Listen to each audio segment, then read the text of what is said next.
Okay, good morning, good Chodesh. I'll start first saluting the initiative of women to get together, as was a minig really on Rosh Chodesh. It's particularly for women to celebrate. They say even more than men nowadays. So I'm glad to be able to hitchhike along with your simcha.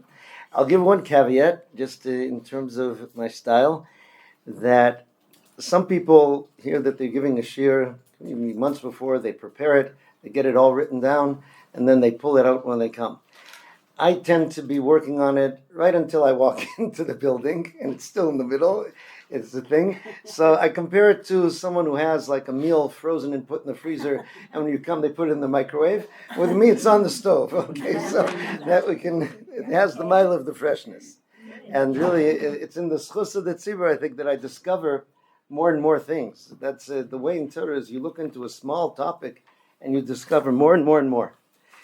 So, since it's Rosh Chodesh, we want to try to be mischadesh, meaning we want to try to renew, to look at things differently, meaning look at the month of Adar differently, look at Purim differently, the Megillah differently, and how we celebrate Purim differently. So if you ask somebody what's Purim about, so the word that jumps to mind is always simcha.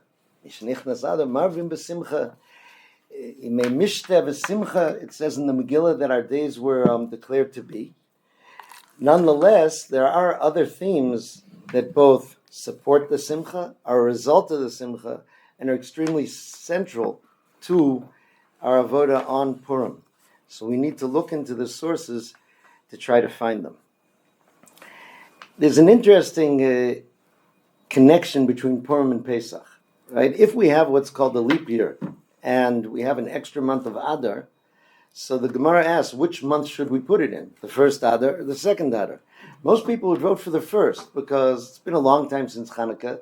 We haven't had much. Tu B'Shvat was kind of little. You would like to have more time to get rid of all that chametz from your house before Pesach, right? And so why not? But Chazal said that we want it to be connected to the month where Pesach is. That the months of Adar and Nisan are months of miracles. Now it's strange to see how those connect, because they're really at very different ends of Jewish history, right? The Megillah was the last miracle that was written down. That's the way Chazal call it. And Pesach, right, is the beginning of this story. So how did those two go together? So one way in which they do is the difficulty that we face celebrating Pesach is manazet. Meaning, you invite some people over to your Seder, you're telling them the whole story, and Hashem took us out, right, and led us through the desert, gave us the Torah, brought us to Eretz Yisrael, built the Beis HaMikdash, and the guests say, okay, but you don't have that Beis HaMikdash anymore, and most Jews are living all over in the world, and what are you celebrating in Pesach? There's been a lot of history since then. So the answer is in the Megillah. The Megillah is called an Igeres, it's called a letter. It's a letter that HaKadosh Baruch Hu writes for us to read when we're in Golus, to know that the relationship that was revealed on Pesach still exists even in the darkest times. It may be harder to see. It's a time of hastir, of that double hiding, but that it's always there. And with that message of Purim, we can march into Pesach, understanding that it's the same Pesach, with the same relevance. So let's try to see how this expresses itself. One of the themes that we have to look at is Ahava, is love. And the basic, three loves that a Jew has, Avas Hashem, Avas Yisrael, Avas HaTorah. All those three go together, are dependent on each other, linked together in all these ways. So let's try to see how they reveal themselves. Hashem's love for Am Yisrael is one side of that Ava. Listen to what the Megillah reveals about it. The Chasam Sofer says a fascinating chiddush. He says, it seems to me that the Ikar Nes, the primary Nes in the Megillah, is not the big happy part there at the end, when at the party Esther says, Ish Tsar V'oyev, and everything's turned around. He says, no, why? He says, that's not such a big miracle. Because Am Yisrael did tshuva, they fasted, they davened to Hashem. So that's really the way things are supposed to go, right? That Hashem will save us. He said, worked even for Nineveh, they were goyim. It says they fasted, they did tshuva, they prayed to Hashem. He canceled the decree. He says the real miracle is in the beginning. He says the real miracle takes place at the Surah of Achashverosh in the very beginning. Because the setting which you have there is Am Yisrael doing something which is wrong. Okay? When the Gemara asks about why the Jews deserved to have such a gzeira upon them, one of the reasons brought is mipnei shenehnu misudaso shalos rasha, that they enjoyed the Suda of Achashverosh. Not even saying that they went per se, which Mordechai told them not to go, but they enjoyed. So we have to understand what that shows. What was his Suda about? The Gemara gives the backstory to this, that the kings of Bavel, Persia, etc., this was all from the Golus that happened with the Churban Bayis Rishon, when the Babylonians destroyed it. So they had a constant fear. They had what you call in their anxiety closet, was the idea that Am Yisrael would go back, would rebuild the Malchus, and then if the Jewish people have their Malchus and have their Beis Hamikdash, no king in the world can say that he is truly the king of the world. Right? That would knock it. And therefore, Rashi says, that's what's meant whenever Achashverosh tells Esther, Ad Chatzia Malchus V'Teyas, up to half of the kingdom. What's up to half of the kingdom? Right? You can't give her 3/4. This is why. So he says that's a symbol of the Beis Hamikdash, which is, so to speak, in the middle of his empire. That would split his empire, knock a hole in his empire if that was rebuilt. So the kings were very hopeful that perhaps they knew about the prophecy that was set to Am Yisrael that they would return in 70 years. The question is, when did the 70 years start? Very long calculations in the Gemara trying to see. Achashverosh had a predecessor named Belshazzar, right, who made his famous feast because he felt the 70 years are over, the Jews are not going back. He took out the kelim of the Beis Hamikdash, which they had stolen, and he drank from them. And then there was that famous writing on the wall. He died that night.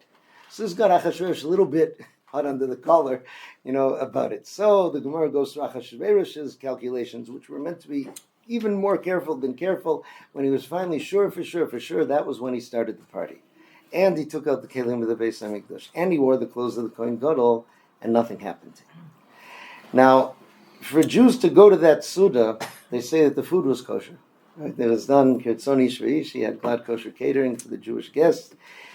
The problem was, it was celebrating the end of your dreams, the end of your destiny. It was a celebration of your darkness. The Vilna Gaon says, what's the haster haster? What's the double darkness at the time of Purim? Number one is that the king is announcing that the 70 years passed and you people are still here. It's not happening. It's all over. On top of that, you have an Agogi, a descendant of Amalek, who for some reason becomes vice president there in the Persian cabinet. Right? So everything was darker upon dark upon dark. And strangely, what happens to a person sometimes when things are very dark is that they just try to go for momentary pleasures. Right? Meaning, I can't think about the big picture anymore. There's good food, there's good drink, comfortable chairs. I'll enjoy. Right? Eat, drink, and be merry, for tomorrow we may die. Right? So that is what's expressed there at that Suda. So therefore, Am Yisrael, and because they lost that, the Yismach Yisrael, the Alexander Rebbe says, that when a Jew loses that connection to Jewish destiny, meaning to the Jewish people, to the Torah, to the vision of what we're doing in the world, so then you fall into each person into their own individual pleasures. Whatever they can enjoy, whatever they can want, that's kind of the life of a person who's a pleasure seeker, but can't seek a deeper pleasure that comes from bringing the world to its destiny, fulfilling Hashem's mission that He gave you. You turn it into, a good glass of wine and a good steak or something. So this was what was happening at the Suda. And while Am Yisrael were in that degraded state, HaKadosh Baruch Hu set up their salvation in ways that are very unnatural. Chazal tells us that this party went on well over 100 days. And Achashverosh didn't do anything particularly out of the ordinary that we saw. Here, on this last day, he made a request that was, again, degrading, right, even for a Goyish king like that, to call out the Malka, to ask her to come out the way he asked to come out there. And the Gemara says she sent back to him. She said, you can't hold your liquor. She says, my father used to do better than this. What are you become a sugar? You're asking for a thing like this. I'm not coming. So it was crazy on his part. It was rather crazy and risky on her part, right? You have a drunk husband, in this way doing these things, and he is a king, and here you're goading him. And it was crazy for him to depose her and kill her. And all of that set up the issue of Am Yisrael, while we were not behaving as we should. Real time, at that time. He said, that's the nes. He says, that is what happens. Lo hayu Yisrael tovim. Am Yisrael, you could not say that they were being good Jews then. They weren't worthy of a nes. They were worthy of being destroyed. And at that moment, Hashem had mercy on them. He prepared this nes. As it says in Yeshayahu, refers to Am Yisrael as bonim mashchisim, that if we're not doing what we're supposed to, we're corrupt, we're destructive children of Hashem. The Gemara says, even though they are mashchisim, even though they're at that low level, they're bonim. They're still Hashem's children. And therefore that mercy is always there. Right, and that is Rav Meir's famous psak that Avram Fried sang, right, that ben kachu ben kach nikru banim. No matter how we behave, therefore we are still considered children. So this is what's supposed to bring about the tremendous simcha on Purim. In other words, you say the ikar of Purim is simcha, but simcha about what? Simcha about what? What are we? So here, the revelation of Hashem's Ava to us in all circumstances is that which is supposed to bring about the simcha of Purim. It's not just that they wanted to kill us and, they failed. Because here, what we're celebrating is the fact of who we are and what we're able to do. The Sfas Emes points out a fascinating thing. If you look, the Megillah is kind of divided up by kids into three parts. First boring part, the good part, and the second boring part, all depending on how many Hamans you have, right? And so in what they call the second boring part, there's a lot of talk about the dates and when and how things happened. So running very quickly through the playbook, everybody fought their enemies on the 13th, what we call Tainus Esther. On the 14th, so Esther came to Achashverosh and reported to him what happened on the 13th. He asked her, would you like anything else? She says, yes, I would like the Jews in Shushan to be able to fight for another day. So the Jews in Shushan fought on the 14th. Then it goes on to tell us, the Jews outside of Shushan who fought on the 13th, they made the 14th a day of Mishta and Simcha, corresponding to the day that they rested, Asher Nachu, that they rested. The Jews in Shushan fought on the 13th, fought on the 14th, and they made the day of celebration on the 15th, as you Yerushalmi people will, right? And but corresponding to the day that they rested. So Sfas Emes said, this is very strange. If someone pops into your suda and says, what are you celebrating? What happened on this date? Nothing. Nothing happened on that date. It was the day after. He says, that's a very, very important message. It's not a victory celebration of we won the war, they wanted to kill us, we killed them. He says it's a day in which we're celebrating being able to serve Hashem after the cloud of Haman and Amalek has passed. It's a day in which we're supposed to be able to feel our Judaism appreciated, be the most Jewish that we are. Some people take Purim as a day that you're allowed to act like a goy. It should be the opposite. Purim is your most Jewish day, right? That's what's supposed to be. That's what the Simcha is. So this is the love that was revealed there, and that, of course, led to the reflexive love that Am Yisrael were Makabel Torah again. Chazal Darshan is Kimu v'Kiblu Aleim Valzarom. The Jews accepted and established for themselves and all their descendants. What? Once again, receiving the Torah. We already received it. What's this? Some people do these renewal of the vows, after they've been married for a bunch of years. So the idea is that here it was from Ava.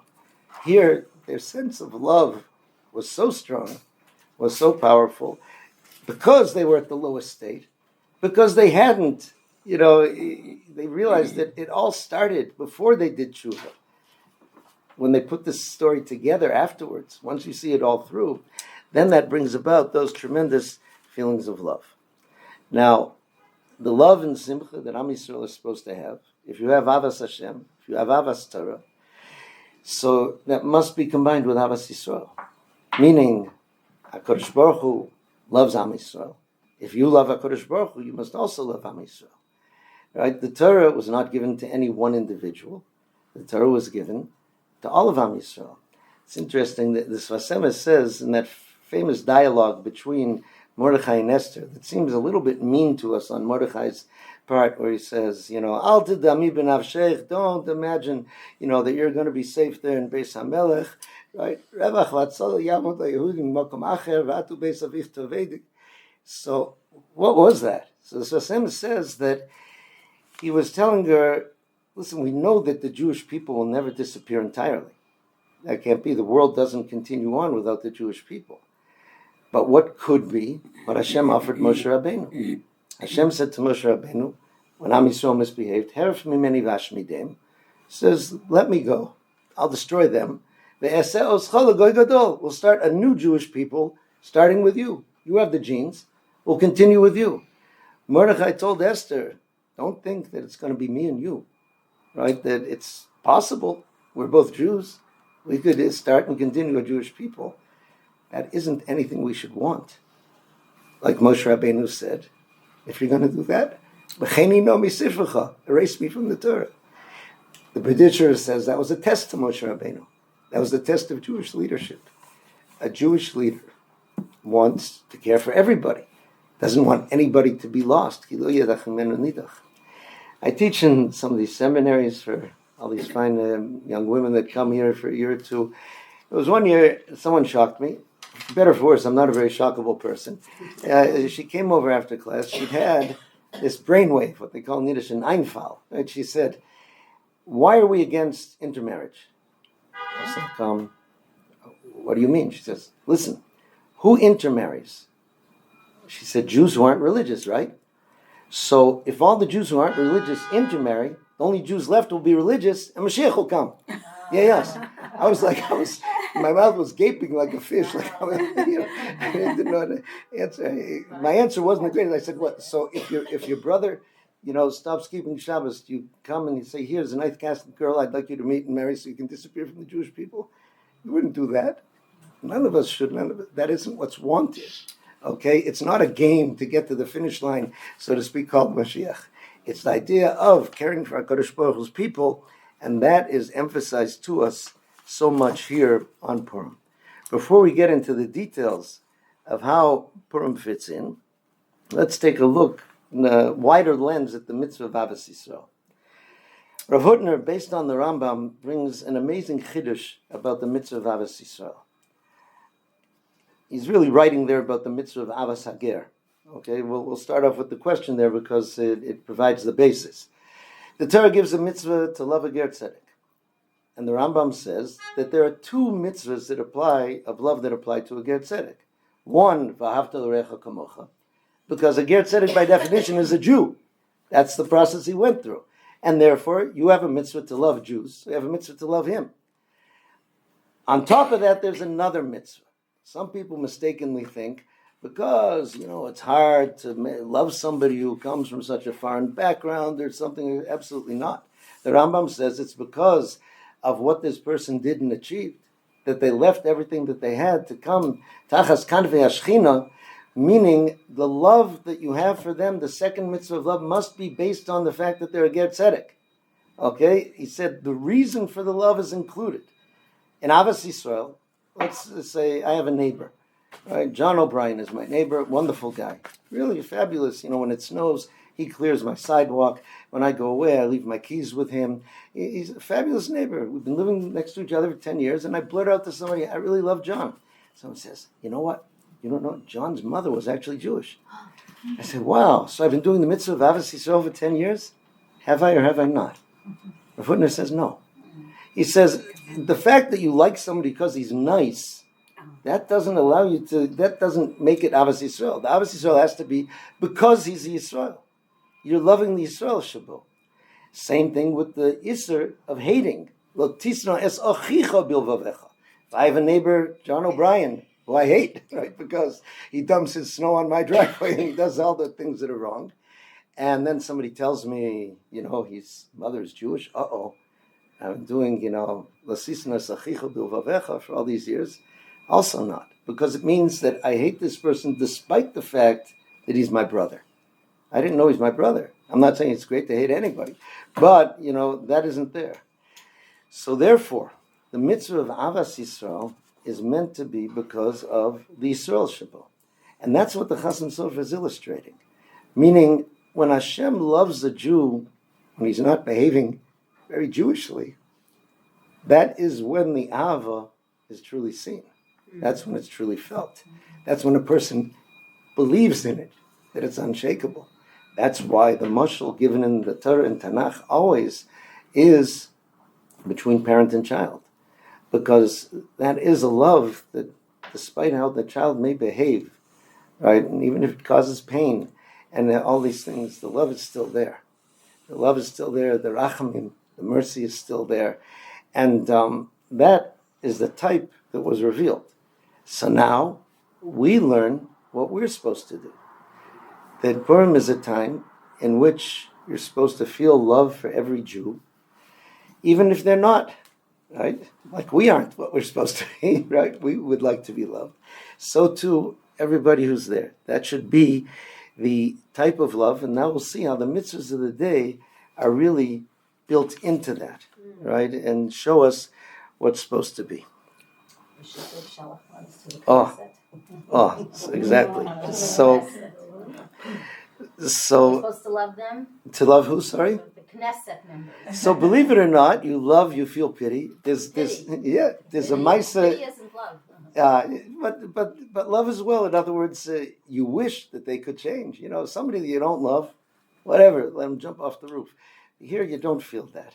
They say the altar of Kelm, Talmidim said a fascinating thing. The Chazal say that Shabbos, right, Vayevarech is Yom HaShvi, Hashem blessed the seventh day. With what did he bless it? So they say, Ma'or Panav Shel Adam, with the light of a person's face. Because, Eino Domeh, right, you cannot compare, right, the face of a person on Shabbos to the face of the person during the week. So, what does that mean? People say that in some tzaddikim, they were actually able to see tangibly. They looked differently. And they say the altar of Kelm was such a person that when they would see him on Shabbos, he glowed differently, he looked differently. One Shabbos, the Talmidim saw he looked like the weekday altar of Kelm. They asked him, what's wrong? And he says, because, I forget, some Russian name, Progostolsky, died this week. They said, but Rebbe was a terrible apikoros. He was a maskil who fought against Judaism. All these things. For that year, he said, it pains me what his neshama must be going through. You know, that's where the love, so to speak, comes out in those situations. So, just tell you one other story that illustrates Rebbaran of Belz. He came out from the camp, so he came here to Eretz Yisrael. Eventually, he settled in Tel Aviv, but he started some in Yerushalayim, I think, in Katamon, and he would come to Yerushalayim in the summer when it was hot in Tel Aviv. So one year he was in Beit Vegan. So the Talmud Rebbe said he heard this story from the person it happened to, who was a host for Bar Nobel's in Beit Vegan, and this was, again, just after the war, and a boy walked by who had long payas, and Rebbaran was so excited about this boy, and he called him over, and he heaped love and kindness on him. He said, to see such a boy that it was a very rare thing to see, even in Eretz Yisrael, unless you were in the heart of Mea Shearim then, which was very small at the time, you didn't see such children. But then the Rebbe asked his shamash to quickly bring him Netilas Yadayim. He did a lot of avodah with Netilas Yadayim, Rebbaran of Belz. He was oftentimes, he says, I did something very wrong. He says, I was affected by the fact that after the war you don't see such a child. So I said, to see a good Jewish child. So he washed his hands. He said, I have to give myself a knas, a penalty. I have to say 3 times, alle Yiddish Kinder seien gut. All Jewish children are good. This is, again, sometimes you need a drink of wine to be able to say that when, it's not so easy to love them. I would add on, this is food for thought. You can tell if you think it's right or not. After Rav Hutner's explanation that the love for the Jew has to be on the fact that they're a Jew, so we say, V'ahavta l'recha kamocha. You have to love your fellow Jew as you love yourself. So what is this, as you love yourself? So most explanations is that everybody loves themselves, right? Even when you sometimes get down on yourself. But bottom line, you love yourself. And it's viewed almost as an instinct. But once again, that may not be the love that's talking about. If the love that's kamocha means loving the person because they're a Jew, you should love yourself just from the fact that you're a Jew. That deserves love, even if you're not a great Jew. You are a Jew. Think of the bracha we make in the morning. Shelo asani goy. Right? Sometimes people think that's what you do right away in the morning. You start putting down goyim. Right? There's stories about some Rabbanim who always want to know, like, who's the president? So I need to know who to have in kavana that I'm happy not even to be him. So whatever it would be the most. But shelo asani goy means I have what to rejoice for, even if I'm such a bottom level Jew that my Judaism is only in there and I'm not a goy. That's what's there. Right, like Am Yisrael in Mitzrayim in the Memte Shari Tuma, they say, right? That's what's there, and that is something to celebrate in myself and in others. Okay, so that's something to try to look for.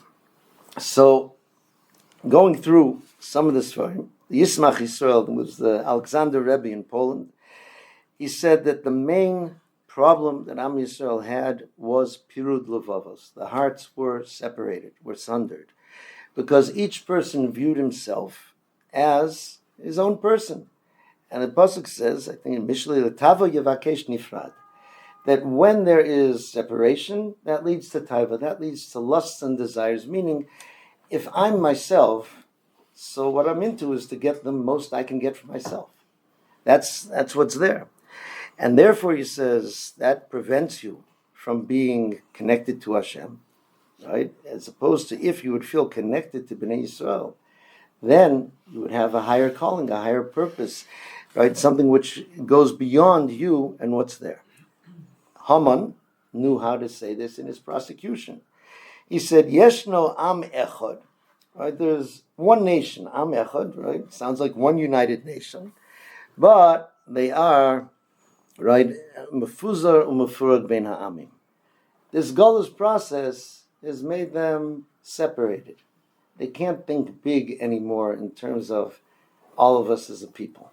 Right? There's me, there's my family, maybe my community, things like this, but that we don't have anymore. Esther's response was, Lech kenosis kol haYehudim. Go gather together all the Jews with tzumu alai. Tzom has an interesting meaning. It's not just to fast, but the Radak says, and Malbim also brings it, is also gathering together. A ponytail is called a tzama, right? Because you gather together the hair. In kashrus, there's something I have to check on chickens. It's called the tzomet hagidim, where the different sinews meet. Or a tzomet, meaning a junction in the roads here in Israel, we call it tzomet. So tzumu means to get together. Now, the Jews were in all sorts of different countries in Ahasuerus' empire. They were in different places. There was not one big gathering in a huge stadium of all the Jews that happened. But what's supposed to happen is that when you get together with other Jews where you are, having in mind that I'm doing this in order to connect to Jews everywhere, then that has the power. This I saw, Rabbi Avram Grodzinski, who was the Mashgiach of the Slobodka Yeshiva in Europe, has Sefer Torah Avram. And in the back, they have some addresses he gave to alumni of Slobodka that would get together at different times. I guess what we would call the yearly dinner. I don't know if they had dinner so much or something. And he said a Jew is supposed to be connected to all Jews. A Jew is supposed to love all Jews. But physically, we're not in touch with everybody. And to say, I love all Jews, is kind of a fake. Rav Nebenzahl Shlita, the Rav of the Old City, once told, he says, it's easy to love a Jew in Russia, it's hard to love the Jews your roommate. The far ones you can love. So he said, therefore he says, if we have something in common, we're Slobodka alumni, right? We were all taught by the Alter of Slobodka, we have this, so we're able to connect. We're able to connect as a group really in brotherhood and caring for each other. We should do this having in mind, not that this is our clique, but this is part of Am Yisrael that we're able to connect to as it should be, to learn how to do it, to value it, and then to try and spread it as much as we can. Okay, then that universalizes it. That makes it much more universal as you can. So now, you didn't even bring a shaitel. Right? So, yes. Absolutely. Okay, so let's get down to Mishloach Manos and Matan Sefyoni. So the idea of Mishloach Manos is to bring Ava, Zelazeh. That's really what it is. That's why if you gave an anonymous Mishloach Manos, it doesn't do it. It really is supposed to be something to show people to increase Ava, right? To increase the love. Now, this Am Yisrael brought something fascinating. He gave the source in the Gemara. I tried looking there in the Gemara. I couldn't see what he saw. I'm going to try to work on it. He said, I don't see that people do this so much. He says that from the Gemara it seems it's even better to give Mishloach Manos that aren't so nice. Why? He says, because if you give this fabulous, I don't know what, meat board with, 2 cows worth on there and all these different things, so then the person's happy about that no matter who gave it. Right? It doesn't matter. I don't care who gave it to me. Right? It's great. When you give him, a bag with, a bag of potato chips and a little bottle of sweet wine that nobody drinks and, a couple crumbly hamantashen, so then why is he getting happy with that? Because you're his friend and you thought about him. It's an interesting idea, right? I don't see the people davka, right, give him. I saw also some of Farshim say if a person's got a very high standard, you should try to give him something he appreciates, right, which is there, which again the poskim say, most poskim don't say you have to worry about, but it is mentioned. So this is the idea. And now let's finish just with Matanos Lev Yonim. It's interesting, they point out that we don't call it tzedakah. Right, you should say in the pasuk, give mishloach manos ish l're'eh u'tzedakah, or tzedakah la'aniyim. It's matana. Matana means that even though we're giving them money to people who are poor, right, or food, it should be done in a sense of matana as a gift, meaning we care about you, right, that they feel that they're included, that they're cared about, that our simcha would not be full without it. That's what the Rambam says. He says, Mutav la'odam, it's preferable for a person laharbos matonos evyonim, to do more matonos evyonim, milaharbos bisudoso ubishloach manos l'reov, more than what your suda costs and your mishloach manos to your friends together.